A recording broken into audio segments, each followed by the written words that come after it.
Well, good morning, colleagues, and welcome back. Hope everybody had a good Christmas break and Happy New Year to everybody. And to our witness this morning, Mr. Joe Hill, who is the Policy Director of Restate, formerly Reform. I can understand why you changed your name. You're very welcome, and thank you for finding the time to appear before us today to help us better understand the arm's-length body landscape. And we're going to open the 2026 questioning session with my friend and colleague, Mr. Sam Carling. Thank you very much, Chair. It's a great honour, I suppose. So, Joe, could you just start for us just by summarising the current public bodies landscape as you see it? Yes, of course, thank you. And I'd maybe just start by quickly contextualising this, because there's a lot of talk recently about whether or not Britain's been in a sort of ungovernability crisis, particularly in the wake of Paul Ovenden's piece on the stakeholder state in the Times last week. And I think this subject is such a crucial part of that problem and discussion, because it's really crucial that governments and ministers who are elected to deliver ambitious agendas have the tools and power at their disposal to be able to do that. And when they succeed or when they fail, Parliament and the public can understand who was responsible for that and why, so we can learn lessons in the future. But the truth of it is that the public sector in this country is really quite unaccountable in many ways for the things it does and decisions it makes. And there are various reasons for that. You know, we have a kind of very centralised system with quite weak local government compared to other countries, particularly compared to nations like the G7. But even within Whitehall, the majority of people and jobs in central government aren't in kind of classic fashion directly accountable to ministers. They're not appointed by ministers. They're not fireable by ministers. You know, that number of jobs, relatively small one in the grand scheme of things. And this subject, public bodies in particular, is what we call kind of Whitehall's Wild West, you know, some of the kind of often most unaccountable parts of the British state. You know, we're talking about a sector of 400 plus organisations. No one has a specific kind of working figure, spending 350 billion plus of taxpayers' money every year.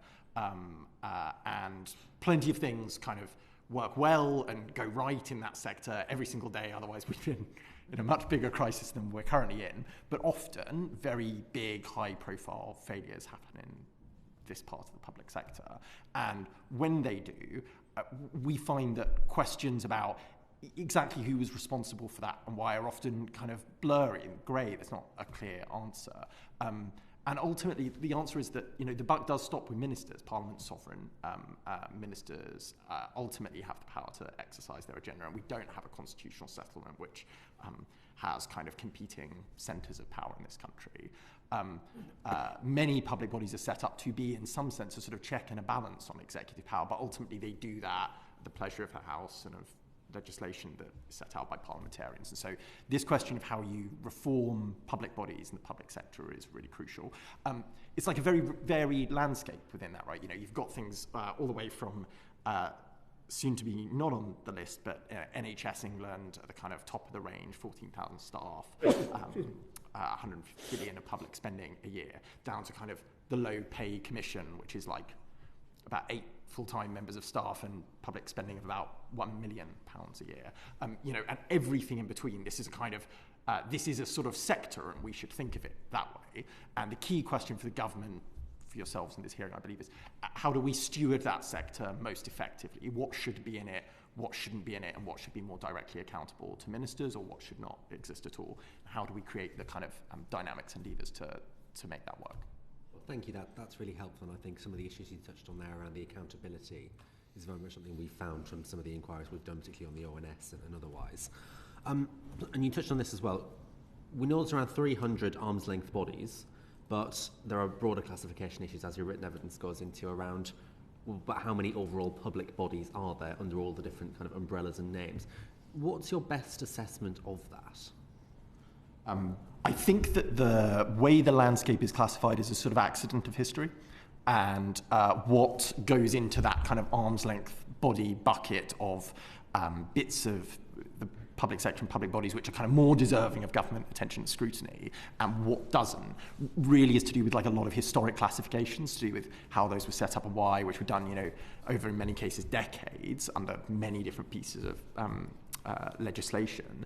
It's very complex and labyrinthine, and I think it's very hard to make sense of it through the kind of top-down categories that do and don't exist. Plenty of high-profile, really important public bodies don't meet the definition of an arm's-length body in a traditional sense. And I think there are also probably very large parts of what we should think of as the public sector, which actually wouldn't fall into these descriptions at all. You know, there are many charities, for example, which are entirely funded by the taxpayer through one source or another, often kind of multiple different sources, which wouldn't fall into the kind of public bodies classification. But if you ask the public who's really in charge of that and how, they would think it probably was, you know, ministers and elected representatives. So there is no single straightforward way of making sense of it, but the government does have a clearer view of the kind of 300 odd arm's length bodies, that it has kind of a set of definitions that govern and accountability frameworks and rules around.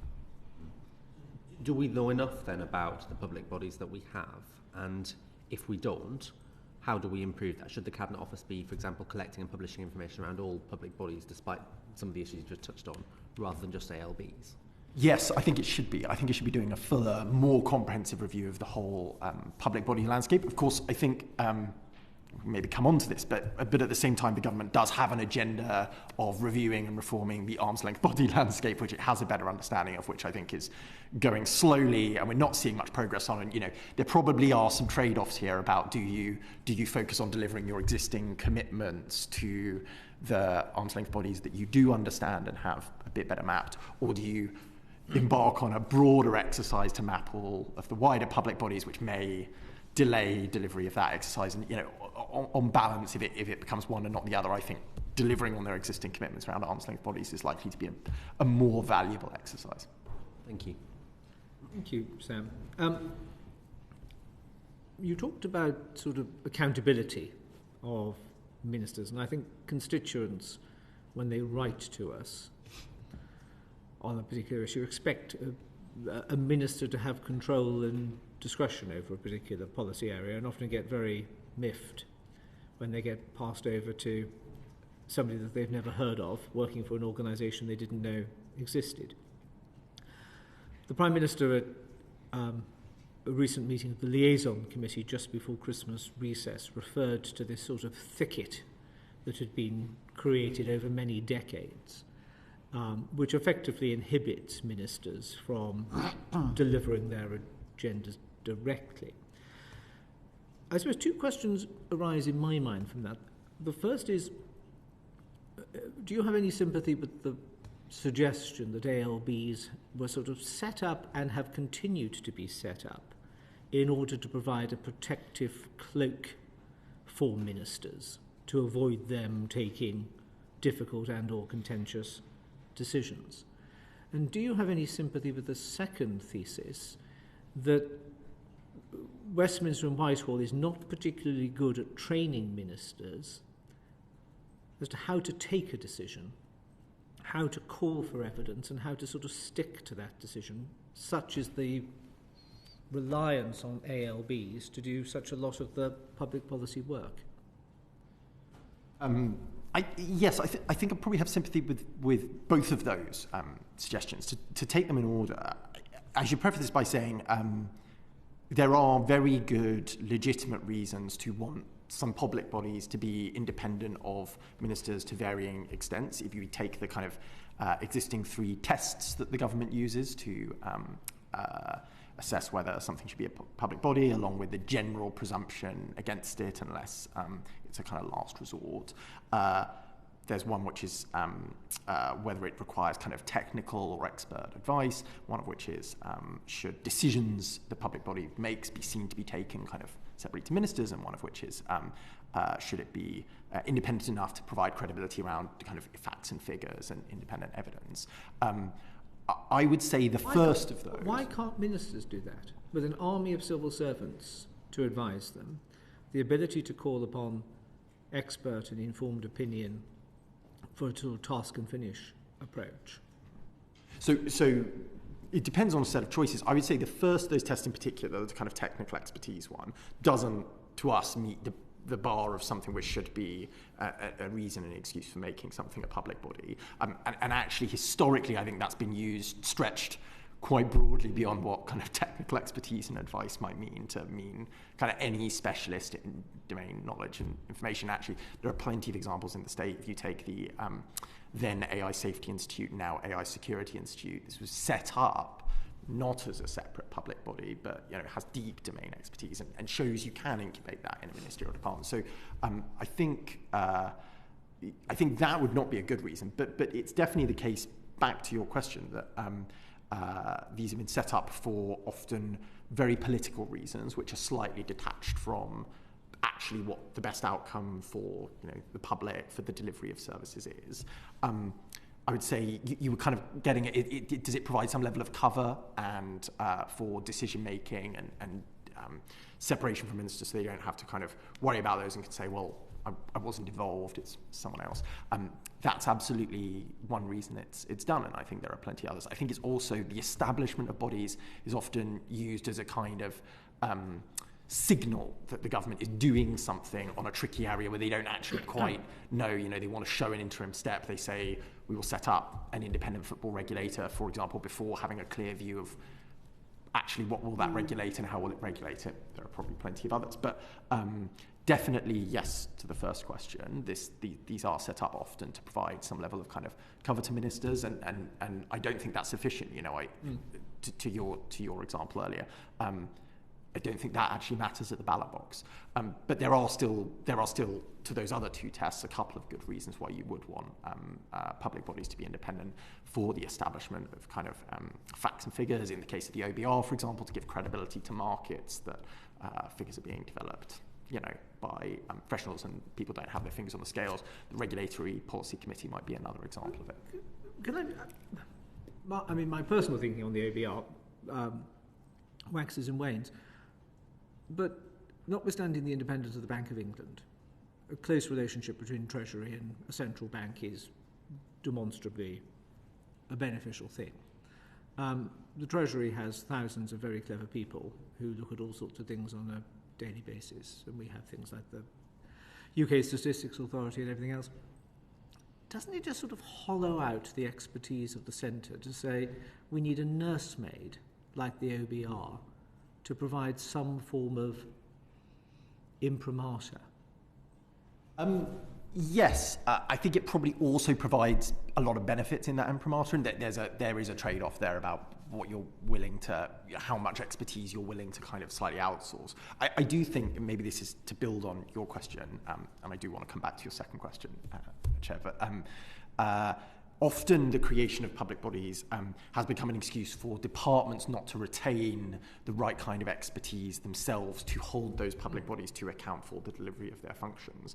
And I think you can see that actually in plenty of the larger delivery departments. Indeed, it's a key part of the rationale for bringing NHS England back in-house, is that we've ended up in this situation where you have policy teams for primary care in the Department for Health and Social Care who are kind of man-marking policy teams primary care in NHS England. However, the NHS England policy teams are significantly better paid than the civil servants in the Department for Health and Social Care's policy teams.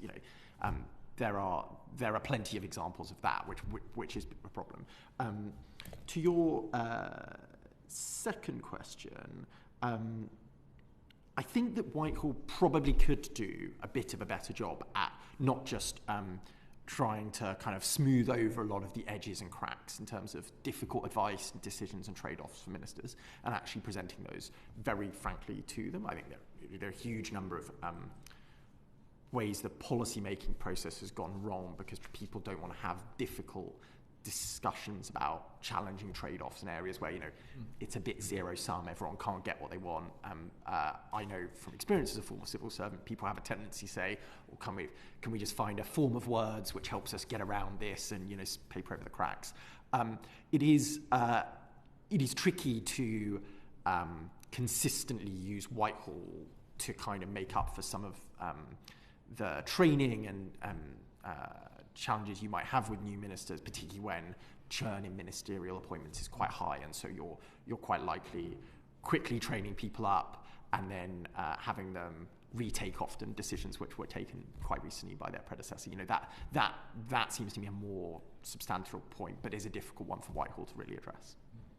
Do you see there is merit? I mean, a constituent raised with me yesterday that the water company who provides him and his wife with water are responsible to sort of 6 or 7 different bodies and organisations, all creatures of government, but entirely at arm's length from it.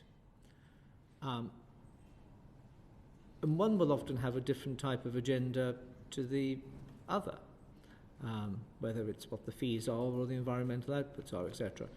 Who should be taking a sort of a basic look at this to sort of say these things have slightly grown like sediment, and sediment will often cause a blockage of the flow over time, but we just seem to add layer upon layer upon layer, and then a lot of these organisations diverge into things which they were probably never intended to do.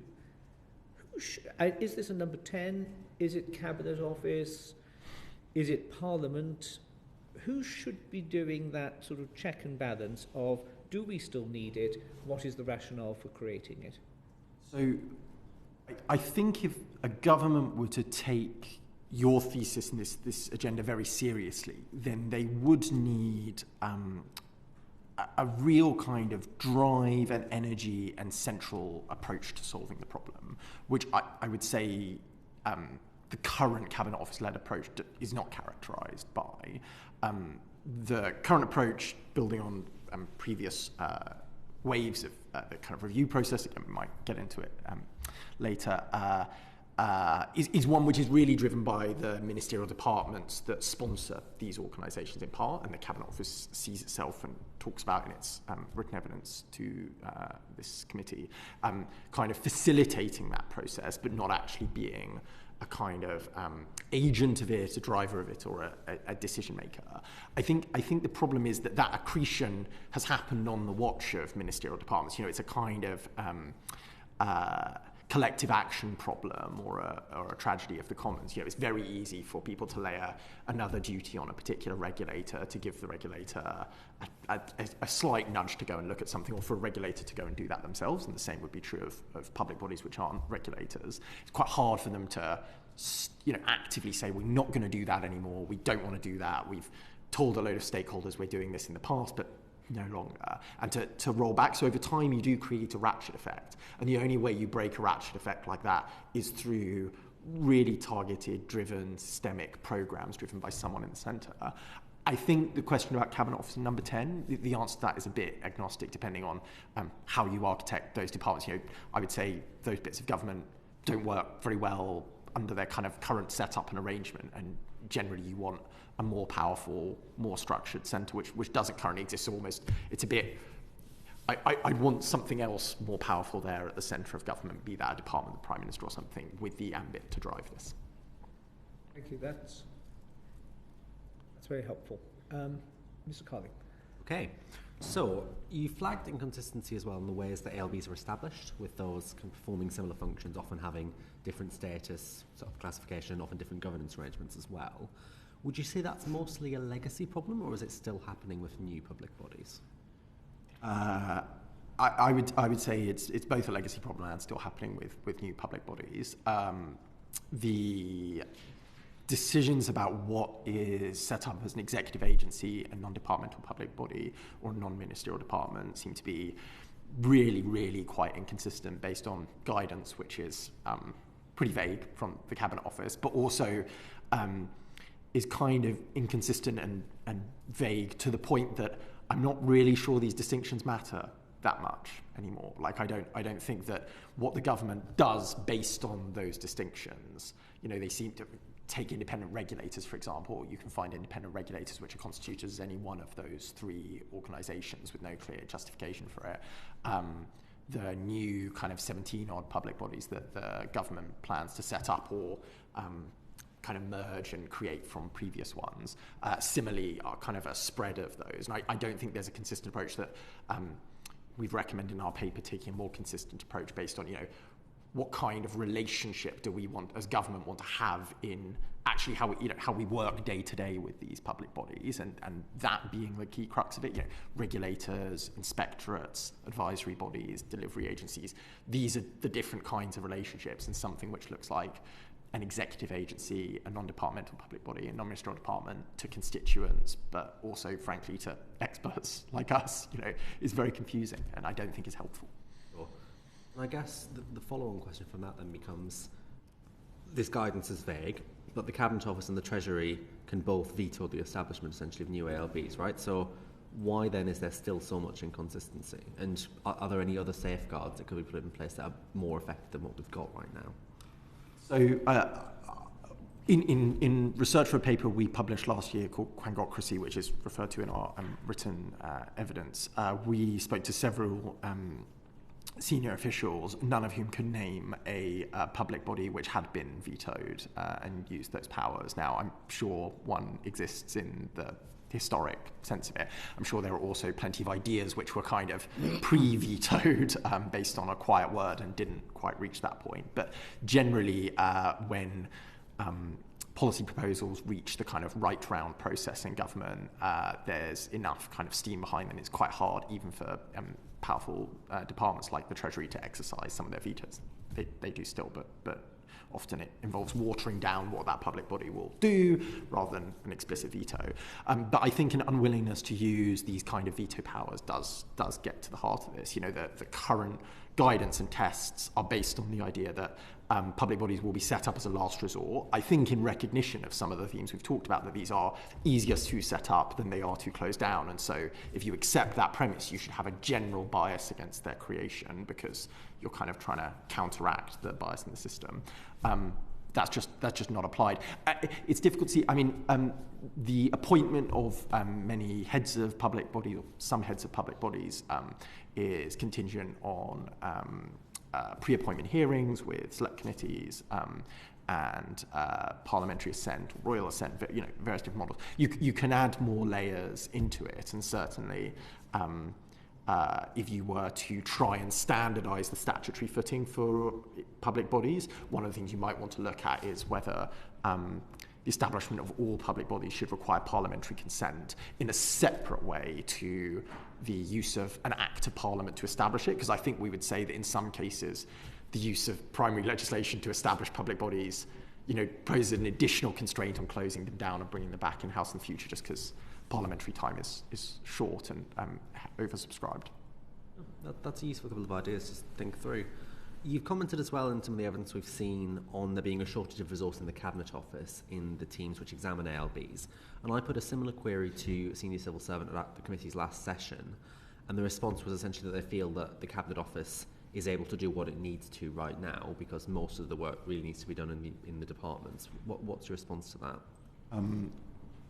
So I think that theory, which is part of a kind of broader, the Cabinet Office needs to slim down and be smaller and more professional, which we would agree with, theory. But when it comes to this specifically, I think is not quite realistic about the incentives in ministerial departments to actually drive these reviews to a head, take difficult decisions. I think it also, to the point about layers of accretion and sediment earlier, is sort of doesn't fully recognise how much this is a collective failure and needs a kind of collective response in some areas of government, that often the problem caused by lots of public bodies with slightly competing mandates working in the same area, adding kind of kludge and sediment into the system, isn't one that a specific department can solve. And so unless you have a kind of coordinated response, as has been recommended on some of the water related bodies in the independent review this year, you don't get the benefit from just letting individual departments and bodies crack on at different paces with different aims. So I think you have a lot of expertise in ministerial departments, not as much as they should, but a lot of expertise in these policy areas, in the public bodies that they sponsor, which you need to draw on. But the key thing we're lacking here isn't actually expertise. It's kind of drive and focus and a sustained concerted effort, which I think you do need to hold in the Cabinet Office, or somewhat similar. That's really helpful, and I think something I would agree with. How effective would you say at the moment, just in case, I mean, you've kind of covered this, but if you want to add any more How effective at the moment is departmental oversight of the public bodies they cover, and what are the key issues with that? So we would say departmental oversight of the public bodies is varied, but is generally speaking not as strong as it needs to be. It's primarily a kind of mismatch in capability and resourcing.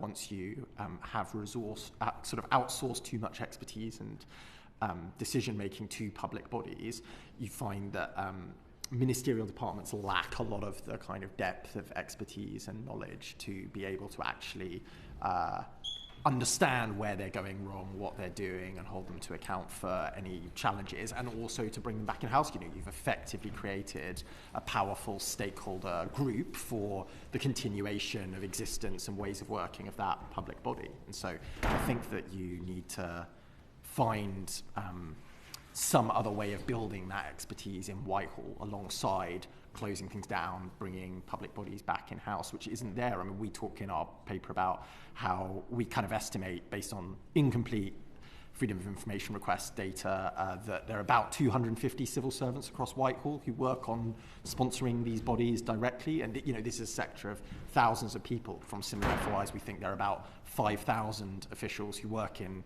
ALBs alone who work on their external communications and external engagement and public affairs. So there's clearly just a sort of shape and size mismatch there. And I think Whitehall needs to get more robust in its approach.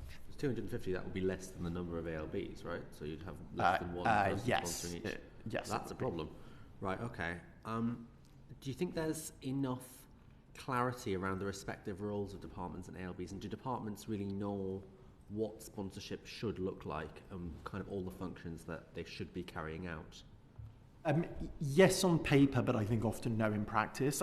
This is a really tricky area to make strong policy recommendations on, because I think so much of it isn't to do with the letter of the rules, the framework agreements, the guidance from the Cabinet Office and the Treasury, but is to do with what do terms like operationally independent really mean in practice. And I think that term in particular means quite a lot of different things to quite a lot of different people in public bodies, ministers, civil servants, special advisors across Whitehall. So there's a kind of bigger question at stake, which is lots of this is very heavily codified, not a lot of that is practiced, and there's certainly in many public bodies a kind of general feeling that they are independent and should do what they need to, kind of independent of what ministers want, in a way which isn't supported by the framework agreements or the legislation. Okay, so just quickly then, as one more follow-up on that, what's the key issue with the sponsorship teams? Is it the level of seniority and kind of expertise in there? Is it a question of resourcing? How could we improve the sponsorship teams? I think there are plenty of ways. Often these are not. These are overseen by sort of senior officials who only work on it part-time, and the sort of senior sponsor for a ALB in a government department isn't quite experienced enough. Often these teams are really quite small. One senior sponsor we talked to estimated that their sponsorship teams spent about 20% of their time on kind of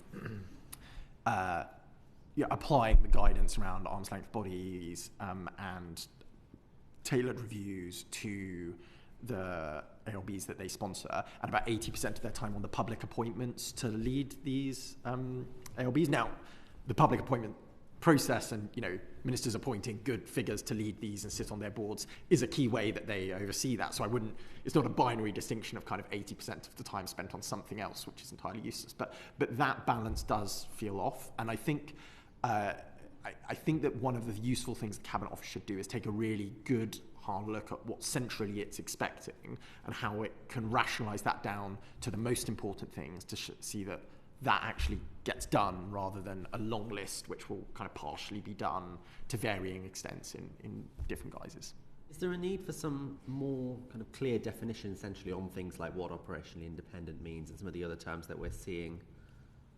Yes, but I think that's hard to do in the abstract of individual cases. I think the government does need to go through some of these public bodies which it has kind of routine run-ins with, difficulties with, and actually re-establish what the relationship should look like in legislation, should look like in practice. It's a lengthy and complicated process, and it involves taking on frankly, quite a lot of strong vested interests in some public bodies about their work. But I think if a kind of central approach and steer to what operationally independent means it probably wouldn't be very helpful. Okay. Did you just say would or wouldn't? Wouldn't. Wouldn't, okay. And then just finally from me then, you've talked quite a lot in your evidence as well around the duplication and man markings, a term you've used, of ALB functions by departments. What do you think the solution to that is? Is the correct answer in that case always to close the ALB, or is it to find some other way? No, there are a few different options, some of which includes, genuinely deciding that some public bodies, if we want them to be independent and exercise independent operational scrutiny, should be protected. They should be appropriately resourced to that, and we don't always need the same level of resource and responsibility into government departments. Having said that, I think those are a small number of the cases, and the vast majority of the cases, the bias is the other way, that departments don't. They sort of have a man-marking responsibility or team, but not nearly enough to really understand what's going on in these public bodies, which, at a time when the civil service has grown a little bit in its size, quite a lot in its size, the headcount of public bodies has expanded enormously. These are very well-resourced organisations compared to the people that are trying to man-mark them. Thank you. Okay, Mr. Lamb. Thank you. Continuing that thread about dealing with this sort of overreach and sort of departure from independence, we recently had the issue where we had to pass new legislation in order to empower Secretary of State for Justice to override decisions taken by the Sentencing Board. Whatever your view on what that particular decision was, it does seem kind of ridiculous to be able to pass a whole new Act of Parliament to go back to Secretary of State powers they already technically have. What would your view be? A lot of these issues seems to come down to a combination of absence of democratic accountability and sort of independent remit setting by organisations on their own thing. Outside of one or two institutions, such as things like the Electoral Commission, should we not simply have some ability for ministerial override to exist in all of these forms, where they choose to intervene in a decision because they don't believe it's in line with the public interest, or to set out a remit for an organisation that appears to have developed its own independent of government's desires? Yes, I believe so. I think in practice that would require really quite a big sustained legislative effort, because the footing on which these public bodies exist is defined through a very large number of acts of Parliament, and you would need to change that to give kind of consistent override powers, or pick a few specific areas, such as the Sentencing Council, where, as the government's felt, it doesn't quite have the powers it needs. But yes, I think they should have that mandate and accountability. I think so long as we have a system where ministers are going to be held to account for the success and failure, then ultimately they do need to have an ability to say no. Now, you might want that to look different in different cases. You might want to have different levels of kind of checks and balances around it. What do ministers have to justify publicly in writing, or write to the House about, for example? What needs full, what needs resolution in both houses? There are different ways you might do that, but absolutely yes. I'd hope we could find some simpler way of doing it, because government is slow at the best of times, and no doubt we'd end up with an arm's length body in charge of reviewing all this stuff in the process. But what is your thinking as to why that hasn't happened so far? Is there a reluctance from government to do this because in some ways arm's length bodies are a Pandora's box where you put the decisions you don't really want to be accountable for? I think this goes back to some of the Chair's kind of question earlier, and I think that is one of the reasons. There are plenty. It is easy to underestimate how much a kind of modern democratic G7 country's government does day to day, and it obviously has been convenient over several decades, kind of starting with the Next Steps agencies onwards to the present government, to decide to kind of outsource some level of expertise, decision-making, operational independence to public bodies to create these things. That's much kind of easier for them to do than face up to a lot of the actual difficult challenges and trade-offs that come in running them. To take water regulation, for example, kind of really hot topic, and a bunch of public bodies which are involved in that.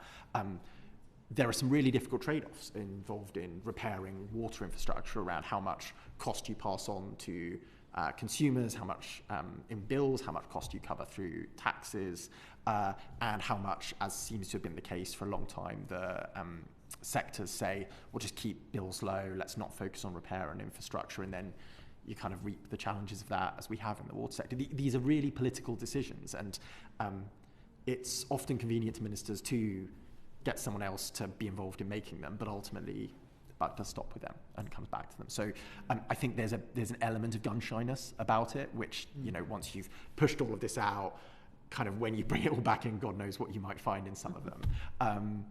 Really the time to do that sort of big exercise would be right at the start of a change of government, as we've had. You know, you can say comfortably within the first kind of year or two of a new government, well, look, we're trying to undo what's happened in the last few decades. We've just come into power. You know, you can pass those failures on to other people. As time goes on, that excuse, I think, maybe is more challenging. I recall your organisation making an argument 15 years ago. That's good to know. 2 governments later, we're still in place. Thank you very much, Chair. Just before I bring Charlotte Kane, let me sort of slightly recalibrate the essay question, if I may, which is, we're not very good in this country, in fact most mature democracies aren't very good at going back and asking why. The bodies started to be created really with the good intent of creating nuclei of expertise, speeding up decision-making process, so on and so forth. In broad terms, the public don't understand it. They think it's ministers of the Crown who deal with important issues that affect their daily lives and not people that they've never heard of. Most people would throw their hands up in horror to think that there was operational independence, and very often these bodies will become lobbyists back to government to do things rather than to implement what government wants it to do. There's a broad consensus that there's quite a lot of things in our country which are not working, which haven't modernised at pace or whatever. So has the ALB experiment, in broad terms, failed? And it's time to think of a better way, a more streamlined way, a more accountable way, probably spurred by our good friend social media, where there's a greater expectation of just sort of direct democracy and greater accountability, that now is the moment to seize it rather than we've had these things knocking around for 30 or 40 years, they've always been with us, they're sort of as part of the landscape like Stonehenge. Yes, I think the ALB experiment has certainly not lived up to what it promised. Counterfactuals are always really tricky. If that hadn't been as part of kind of new public management and that decades-long consensus that we should make the state a bit more business-like, operational independence was preferable to direct ministerial involvement. I'm sorry, Mr. Hill, could I just say to those in the public gallery, it's always lovely to see people in the public gallery, but the acoustics of this room are not very good, and slight whispering between yourselves is distracting to the committee and off-putting to our witness. So could I just ask, please, for silence from the public gallery? Thank you. Mr. Hill. I think it hasn't lived up to its expectations. Like I was saying, counterfactuals are really tricky. If we hadn't gone through this kind of attempt at modernisation, would we still have the same public administration approach that kind of dominated before the 70s? It's very hard to say. But I'm reminded, I think it's Winston Churchill who's attributed the quote, but it could well be... It's usually Winston Churchill. Or Oscar Wilde. Democracy is the worst form of government except Churchill. For all of the others. Yes. And I think we have learned that maybe ministers aren't the best executors of big operational functions of government all of the time, but that ultimately the idea of operational independence won't hold up when there are big failures. And so we do need to re-inject a bit more democracy into the delivery of public management of systems. If at the kind of end of a crisis or failures, ministers are going to be held to account for what's gone wrong, then they should have rightly more of a say. I also think that's not just a principled approach, but in practice we're likely to see significantly better outcomes in many cases from more democratic involvement. The problem a lot of the public sector has is it doesn't have feedback loops in the same way that market-based systems do, based on price and quality of what's been provided. I hesitate to suggest that elections or even direct democracy in Parliament would be an equivalently kind of useful process, but it seems to me the kind of bureaucratic state or the stakeholder states feedback loops have been significantly worse than many more democratic approaches would be. I think we do lack a compelling alternative theory to new public management, which would help us navigate through that. You can see the emergence of it somewhere. It's very difficult to see a world in which we try and inject more democracy into public services, which doesn't involve significantly more localism, and in particular regionalism. And that, to me, is another really key part of this. You can see the growth of, the next stage agencies and public bodies and this whole workforce of central government happening right alongside the decline in scale, capability, resources and workforce of local government.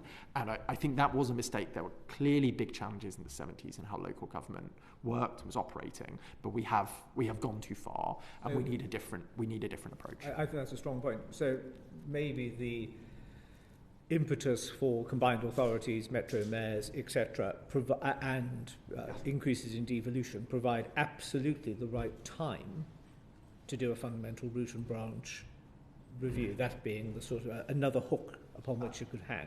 Absolutely. I think that the tricky part there, as has always been the tricky part when you have such an over-centralised system, is real responsibility will only come when we devolve fiscal measures to regional or local government more extensively than we have, and there's a lack of belief in Westminster and Whitehall that can realistically be delivered. I'm optimistic that it can, and the committee, I'm sure, will read very excitedly our next report on this very subject. But we're hoping for advanced copies. Absolutely. Good. Thank you. Charlotte Kane. That line of argument is really interesting, but unfortunately my questions don't follow on from it easily. But I do, going back to your suggestion that ministers may well need override powers, they do in reality have a variety of formal and informal mechanisms to influence the ALBs. So in reality, how big a constraint are the arm's length bodies on government? I would say that varies depending on the arm's length body and the situation. It's hard to give a kind of meta view of all of them. But I think there's a really important, interesting kernel here, which is there is what we've called in other research a sort of big legislation and practice gap in this area. So there are plenty of parts of the public body landscape where ministers do have strong override powers, do have strong consultation powers, all the way up to using legislation to take powers back away from public bodies, but plenty of ones they can do executively, which are not practiced. And if you talk to ministers after they leave office, they say, well, I wasn't aware I could do that, no one ever told me I could do that. The kind of consensus in the system seemed to be that wasn't right, despite it being legal. I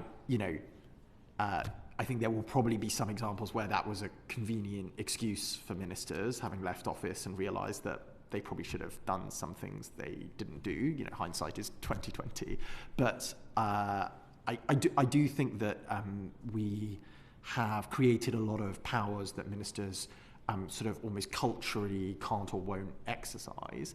And sometimes I think that's because those are quite sort of heavy-handed or kind of ultimate powers to use. They don't have the kind of day-to-day management power to get different decisions out of public bodies. And so their only recourse is often to ask a more senior minister or the Prime Minister for support in firing the executive of a public body, which is quite a big and very public step. Sometimes that might be one they want to take. I think it was the chair of the CMA who was removed last year, year before, based on kind of dispute with government over strategy, and ultimately they'll do that.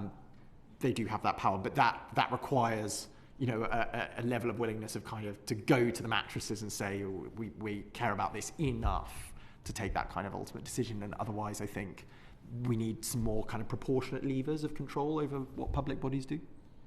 Yeah, I hear that, although I would say that if you have, as it were, the nuclear option, the other side knows that as well, so there is room in the middle for quite a bit of influence and control. Absolutely. I think that's where the point we were making earlier about the mismatch in capability and capacity is really important. I think many public bodies have become very active, very public kind of stakeholders and campaigners for their own continued existence and ways of working. There's a long list in our paper, I'm not sure it all made its way into our written evidence, but of job adverts we've collected for public affairs jobs at public bodies which are paid for by the taxpayer, which talk about hiring people to campaign, to lobby ministers, to lobby special advisors and senior officials about the size of the budget they will have for opinion research and government influencing research. That, to me, is probably a kind of step too far in the kind of softer internal government influencing education relationships we would want to see. That strikes me as, appointing people to advocate for your agenda as a public body and the status quo. So in your report, you also talk about the possibility of mission creep in arm's length bodies. How big a problem do you think it is, and do you have any specific examples? Yes, absolutely.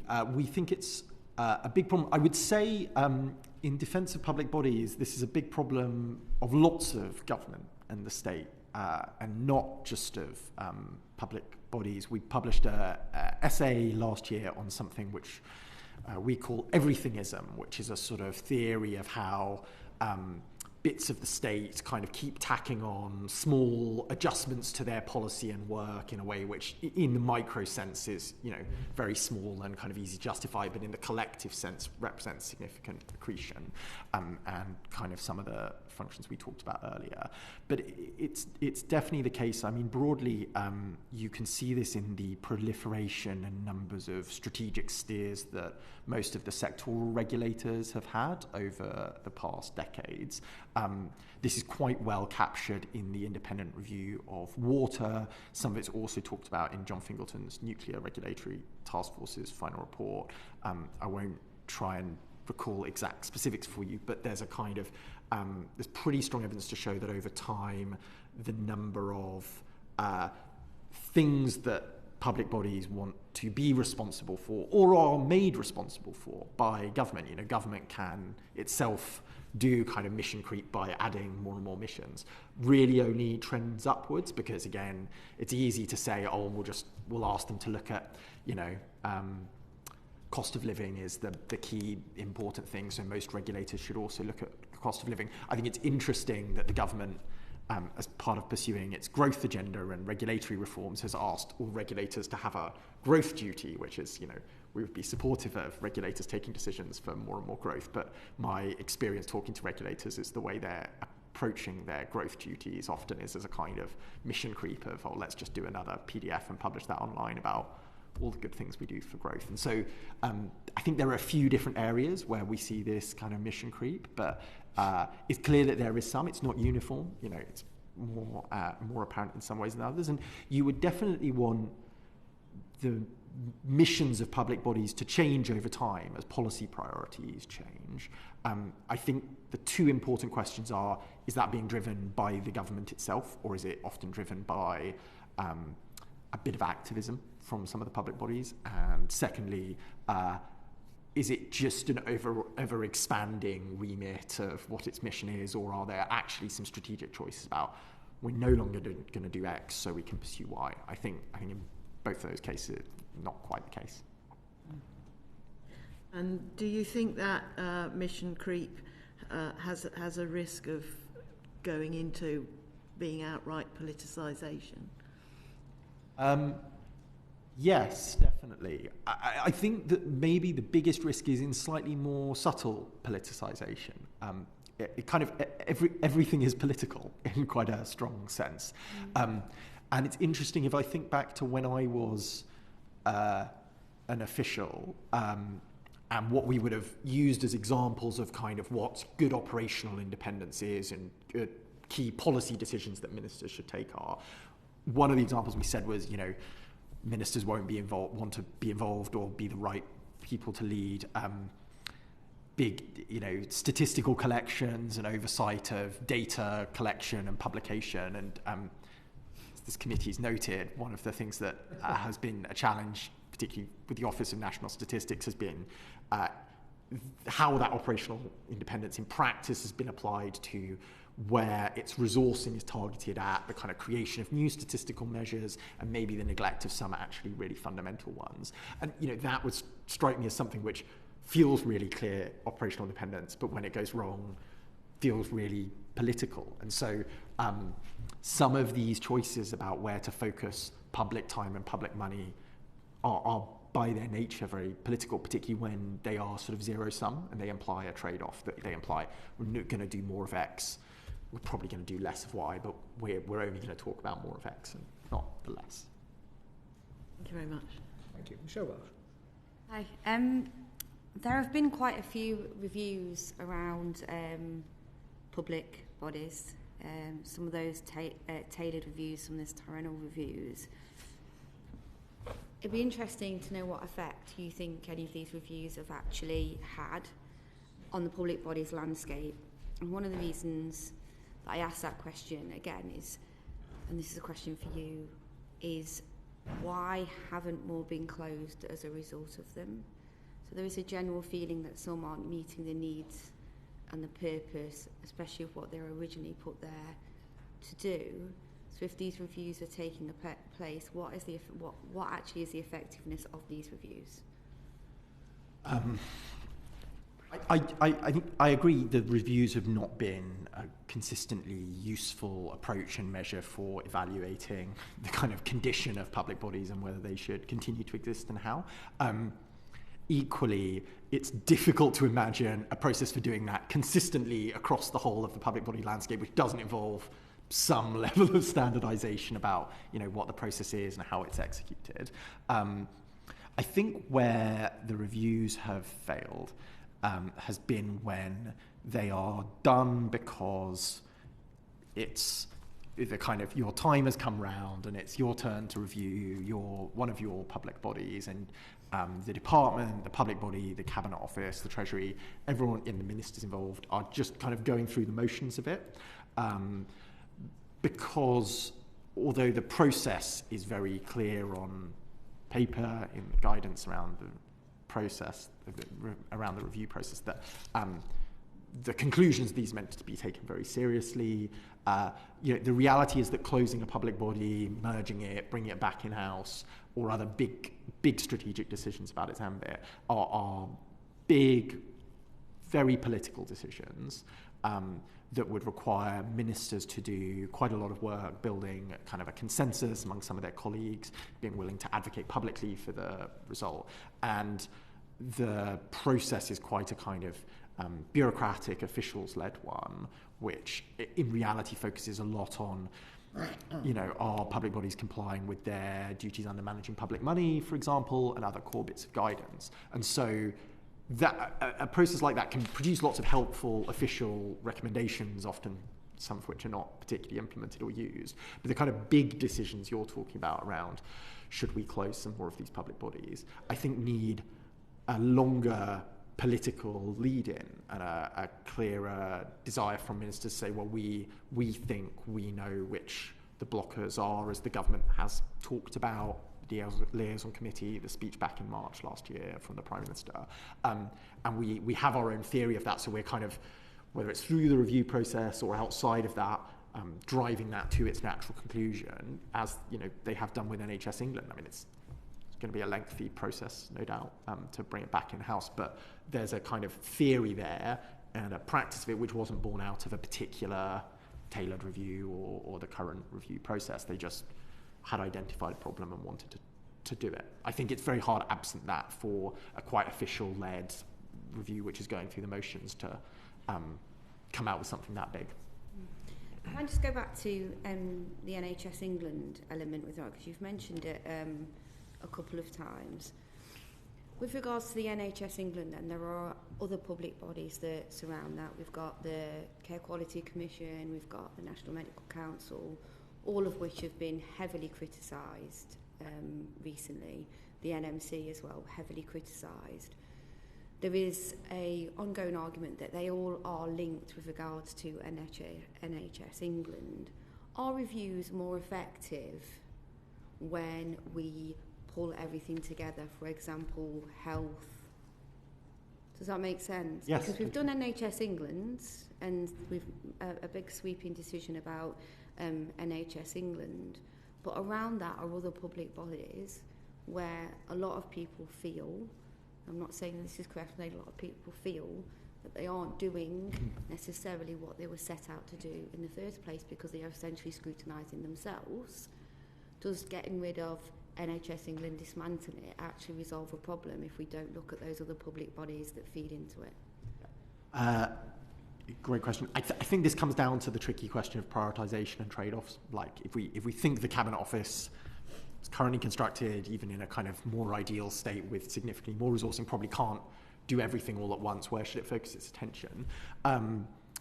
You could definitely take a sectoral approach, and I think particularly when it comes to the health regulators, of which they do have complex overlapping responsibilities, you would need to think of them as a whole. I think you probably restate, as Reform as it was then, have advocated for bringing NHS England back in-house and then regionalising more of healthcare delivery for quite some time in several research papers. And we think that you can take some of those decisions in a kind of quite standalone way, but I would say when it comes to regulators in particular sectors where they overlap, that's a key example of where you do need to take those decisions as a whole. But actually, if we're talking about prioritisation, I think the government needs to make those decisions not based on a kind of the neatest possible sector by sector approach, but actually by where its core political priorities and delivery priorities are and what the right approach to that is. Yeah, we've argued, for example, and I think a key area of focus would be bringing Homes England back in-house as part of the delivery agency for such a key, high-profile, publicly recognised more commitment around home building. That would be a great example where the government should focus next, but which isn't clearly following the NHS England example. Thank you. The government, as you will be aware, launched its own review programme early in the year based around 4 principles for arm's length bodies. What is your view of these, and is it actually an improvement on the 3 tests that was previously used? Will the application of the principles bring about the greater change that we really require in that landscape? So, my understanding is that the new principles don't replace the tests, but will operate alongside the tests, and the Cabinet Office are going to have a bit of a think about whether or not they would change the tests to incorporate more of the principles. Accretion again, isn't it?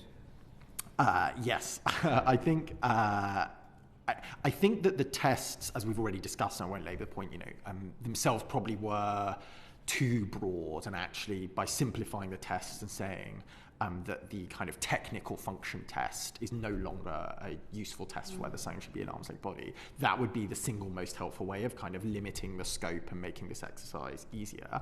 Having said that, the addition of some of the principles I think is welcome.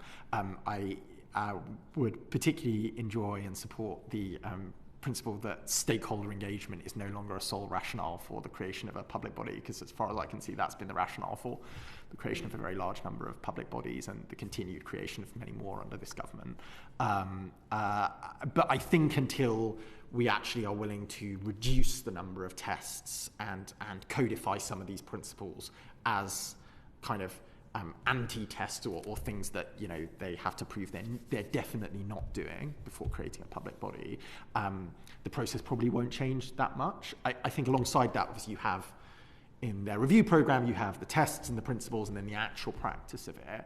And given this is being done at the same time, the Cabinet Office is shrinking and a lot of resource and expertise is being hollowed out of the Cabinet Office, I'm pessimistic about the government's ability to really deliver the review programme as it's set out. I think that it will be very dependent on individual departments, like wherewithal, desire to get involved in this, feeling that they have the kind of political support to close public bodies to bring them back in-house. Historic evidence is to the contrary of that. So I would be surprised if with new principles, the programme is kind of delivered as planned. Some of the tests should be pretty basic, shouldn't they? Value for money. What, if any, good are they doing in the public realm? And then that sort of slightly mischievous question that if they were to disappear off the governance landscape, would anybody care or notice? And those are some of the sort of, those are not quite the sort of saloon bar of the dog and duck type questions, but they're three of the most obvious ones that most people in this country would say would have to be sort of table stake questions. Yes, I think you need question. I think in designing a process like this, the government needs to be very introspective and realise that the previous tests it has, the principles it has, and likely tests it will use in the future have generally been gamed or weakly applied in the best of cases, and so needs to find ways of designing tests which are very yes/no, very hard to interpret and make vague. Obviously, value for money is really critical in the creation of these. Having said that, the business case process is one which I think is very open to gaming. Not just the creation, the continuance. Yeah. Yes, absolutely. And I think a long, hard look actually at the duplication that exists in particular and the value for money of that is really key. But I do think that tests like this, which are really clearly kind of yes, no, like is it sufficient is it sufficient that this public body should be independent for the publication of independently verified statistics and information, for example, like we would say with the OBR, things like that I think are really, really important. And the further you get away from that, the easier it is for the system to kind of game these tests. Can I just challenge you on something which you said in response to Miss Welch, which is the getting rid of these things is all frightfully difficult. There's a process and it takes time and it requires energy and will and so on and so forth. When Wes Streeting got up in the House of Commons and said, I'm abolishing NHS England, there wasn't a single person who went, oh no, please don't. It was greeted with almost universal acclaim because government had created a Frankenstein's monster that it had no political control over, wasn't doing what it was intended to do in broad terms, in accountability terms.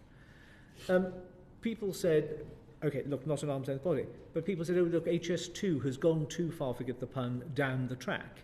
Prime Minister Sunak said, no, it's costing too much money, we're going to stop it. Decisions are only difficult if you make them difficult. Isn't it just time for, and we are as a society becoming averse to this? It speaks back to one of the questions I raised with you earlier about training people to take decisions. We are becoming increasingly decision-taking averse. That if we can keep the ball up in the air, not taking a decision is better than taking the wrong decision, if that makes any sense. Pat McFadden, when he was CDL, gave evidence to this committee saying that he was going to champion, as it were, or not chastise, civil servants for trying things, even if they failed, but not to let failure be the inhibitor to innovation. It's not that complicated if there is the political will and the clear underpinning messages to say, this was set up, it was set up to do X or Y or Z. It has broadly done it. The efficacy of its continuance is now no longer. We are going to take this monitoring role, or whatever it may happen to be, back in-house, where we have very good civil servants who are accountable to ministers on a daily basis. These things are either as simple or as difficult as one chooses to make them, surely. Yeah, absolutely. For the avoidance of doubt, my kind of description of them as difficult and hard to do and unavoidable is kind of a historic descriptive view rather than a forward-looking prescriptive view of what the process should be. And I'd agree with this sentiment about kind of decision aversion. I've given evidence to a different committee on how I think the kind of common characterisation of government as very risk-averse is very misleading, given the amount of risk the government carries in the failure of organisations it chooses not to close or decisions not to take. So I'd completely agree with that. I think the NHS England example is useful and maybe illustrative of some of where this can or can't be difficult, depending on how the case is made and put. There's a high-profile, publicly understandable kind of political argument to the closure of NHS England as the biggest, or the most well-known, highest profile public bodies, which I think is crucial for broad, political support for that view. And I would say many other public bodies which are significantly smaller, less well-known, often are harder to build such a strong consensus around, because it sounds like to a kind of casual observer, it can sound like you're closing something which, sounds like it probably does a useful thing and seems a bit rash to close it. And I wonder if the case for the NHS England closure was broadly understood much better than some of the sort of smaller and more challenging ones. I don't agree on that, with respect.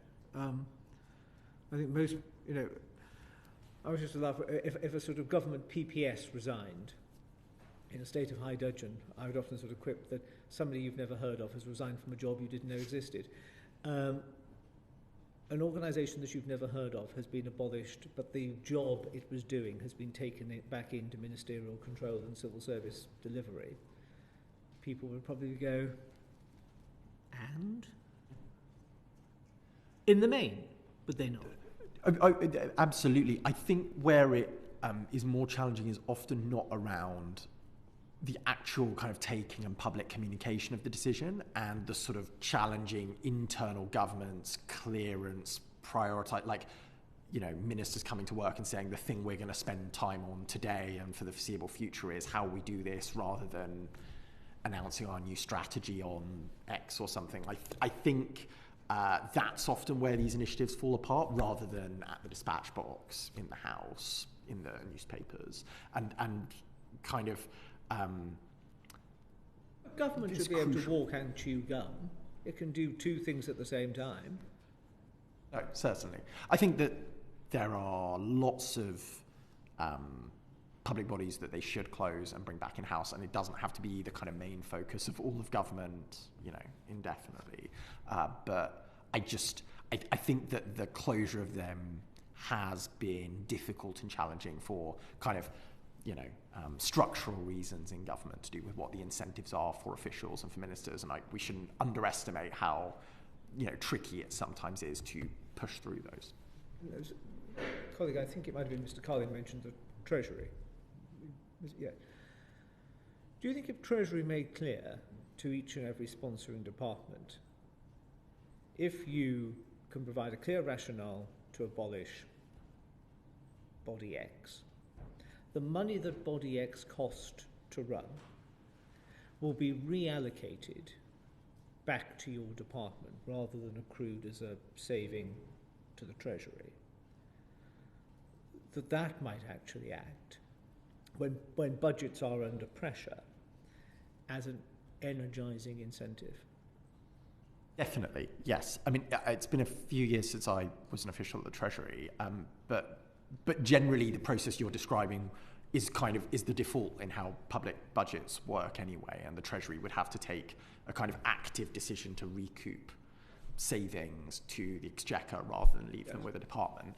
But yes, you could kind of formalise that and sort of make clear your expectation. That the tension there is, as you've acknowledged, is always that the public finances are also under pressure and the Treasury might want some, but you can envisage cost-sharing mechanisms and saving mechanisms. I suspect those incentives in the case of many particularly smaller public bodies would not be strong enough. Often the public bodies which are most challenging and have the biggest impacts are financially quite small. It's just the challenge is their kind of wider impact on the economy, which is harder to quantify. Mr. Becker. Thank you very much, Chair. I'll try and get through my questions before hypothermia finally sets in to all members of the committee, and to yourself, Joe, and good morning to you. As we discussed, there's been periods when government has been successful in closing a large number of public bodies. That progress, if you see it as that, has stalled, and the government wants to close more. But what evidence from previous experience of closing public bodies has there been on the effect that abolishing arm's length bodies, other bodies, and either merging them or bringing a function into government has had on their areas of delivery?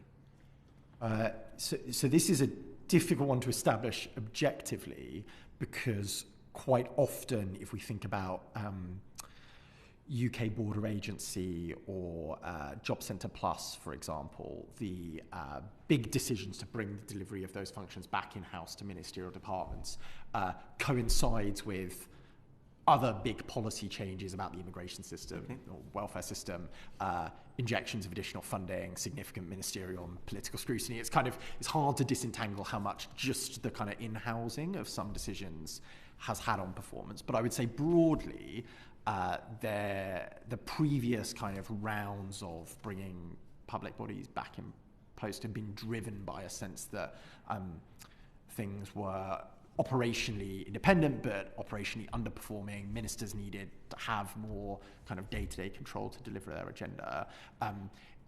And broadly, if you think of a sort of bigger pattern, having created independent public bodies and having brought them back in-house, I think it is telling that very few have then been put back out to independence again. Obviously, that might look quite strange publicly, but I think it's telling that most of those decisions to bring bodies back in-house have stuck and have stayed.